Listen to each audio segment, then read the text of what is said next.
Hello students, welcome back to the channel Concepts of Commerce, your virtual learning platform for all the concepts relating to commerce stream.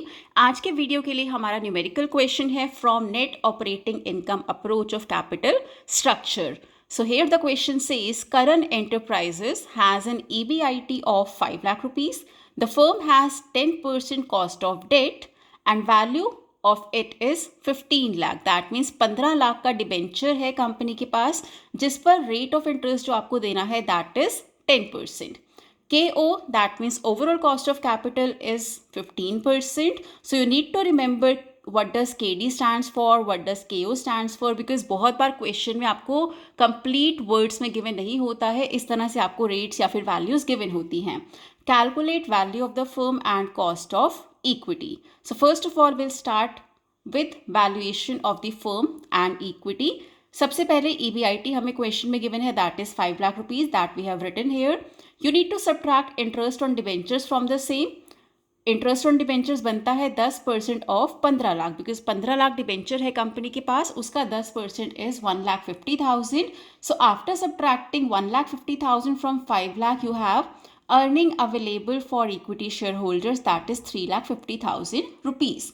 यहाँ तक हमें calculate करना है. इसके बाद KO question में आपको गिवन है that is 15% and value of firm का फॉर्मूला क्या होता है EBIT बाय KO. EBIT है 5 lakh, divide it with KO that is 15% given to you, you will get the value of the firm.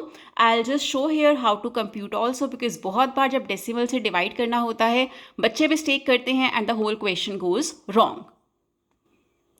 So simply क्या करना है EBIT लिखना है that is 5 lakh rupees.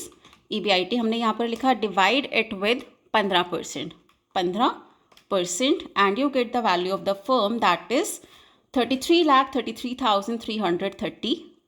So this is the value of the firm that we have computed. So इसके बाद आपको calculate करना है वैल्यू ऑफ इक्विटी. सो अगर आप total value of the firm में से डिबेंचर की वैल्यू को लेस कर देंगे जो कि हमें क्वेश्चन में गिवन है 15 लाख रुपए, अगर आप इसमें से 15 लाख रुपए लेस कर देते हैं then what are you left with? You are left with value of equity क्योंकि टोटल में से हमने डेट को लेस कर दिया and we assume कि company is having only debt and equity in the capital structure. So total में से डेट को अगर लेस कर दिया you are left with value of equity that is 18,33,333. Now next part of the question says compute the cost of equity as well. So value of equity हम निकाल चुके हैं that is 18,33,333 rupees. Cost of equity का simply क्या formula होता है take earning available to equity divided with value of equity. Value of equity यहाँ पर हमारे पास है 18,33,333.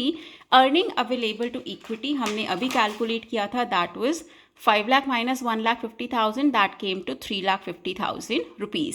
So earning available for equity is 3,50,000 rupees. Dividing it with value of equity ये आपको पॉइंट फॉर्म में आंसर देगा बट अगर आप इसे परसेंटेज फॉर्म में निकालना चाहते हैं simply multiply it with 100 and you get the answer in your percentage form. So बहुत बार आप पॉइंट फॉर्म में भी आंसर निकाल के छोड़ देते हैं that is also fine but अगर क्वेश्चन में पर्टिकुलरली बोला गया है कि आपको परसेंटेज फॉर्म में ही एक्सप्रेस करना है then it is better to multiply the same with 100 and you will get the answer in percentage form.